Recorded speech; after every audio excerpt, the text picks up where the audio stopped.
এক বিশাল কোম্পানির বসের আন্ডারে একজন ম্যানেজার ছিল। একদিন বস ম্যানেজারকে ডেকে নিয়ে কোনো কারণ ছাড়াই খুব অকথ্য ভাষায় গালাগালি করতে লাগলো। ম্যানেজার বুঝতেই পারলো না বস তাকে কেন গালাগালি করতেছে। খুব খারাপ আচরণ করলো, অনেক বাজে ব্যবহার করলো। ম্যানেজারের রাগে ভিতরটা জ্বলে পুরো ছাই হয়ে যাচ্ছে, কিন্তু কিছুই বলতে পারতেছে না, কারণ সে তো বস, কিছু বললেই চাকরি চলে যাবে। তারপর গালাগালি খাওয়ার পর ম্যানেজার বসের রুম থেকে বের হয়ে গেল। সেই ম্যানেজারের আন্ডারে ছিল আবার অনেকগুলো কর্মকর্তা।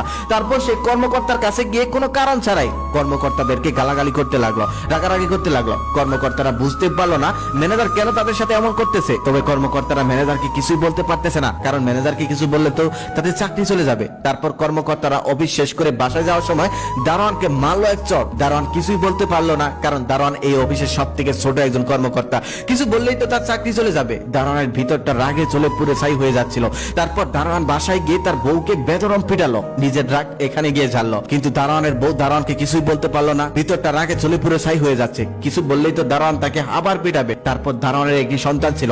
দারোয়ানের স্ত্রী তার সন্তানকে বেদরম পিটাতে লাগলো, লেখাপড়া করিস না এসব বলে নানান কিছু বলে পিটাতে লাগলো। তার সন্তানও কিছুই বলতে পারলো না, এখন যদি কিছু বলে তার মা তো তাকে আবার পিটাবে। তারপর সে মনের দুঃখে বাড়ি থেকে বের হয়ে গেল। বাড়ি থেকে বের হয়ে রাস্তার পাশে দাঁড়িয়েছিল, ঠিক সেই সময় দেখলো একটা কুকুর যাচ্ছে। তারপর সে একটা ইট নিয়ে কুকুরের উপর তার রাগটা মিটিয়ে দিল, মারলো ইট দিয়ে কুকুরের মাথায় এক ঢেল। কুকুরটা চিৎকার করতে করতে দৌড়াতে লাগলো। দৌড়াতে দৌড়াতে একজন লোককে পেল, সেই লোককে মারলো কুকুরের কামড়। সেই লোকটা মনে মনে ভাবতেছে, আমি তো কুকুরকে কিছুই বললাম না, কুকুরের সামনে দিয়েও যাচ্ছিলাম না, কেন কুকুরটা দৌড়ে এসে আমার পায়ে কামড় মারলো। তবে সেই লোকটা কে ছিল জানেন? লোকটা হলো সেই বড় অফিসের বস।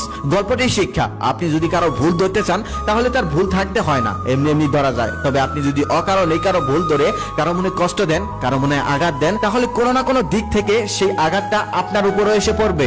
আপনি বুঝতেই পারবেন না কেমনে আসলো বা কিভাবে আসলো। তাই ক্ষমতা পেয়ে ক্ষমতার কখনোই অপব্যবহার করবেন না, কারণ সব থেকে বড় ক্ষমতার মালিক হলো মহান আল্লাহ, আর আল্লাহ কাউকে ঠকায় না।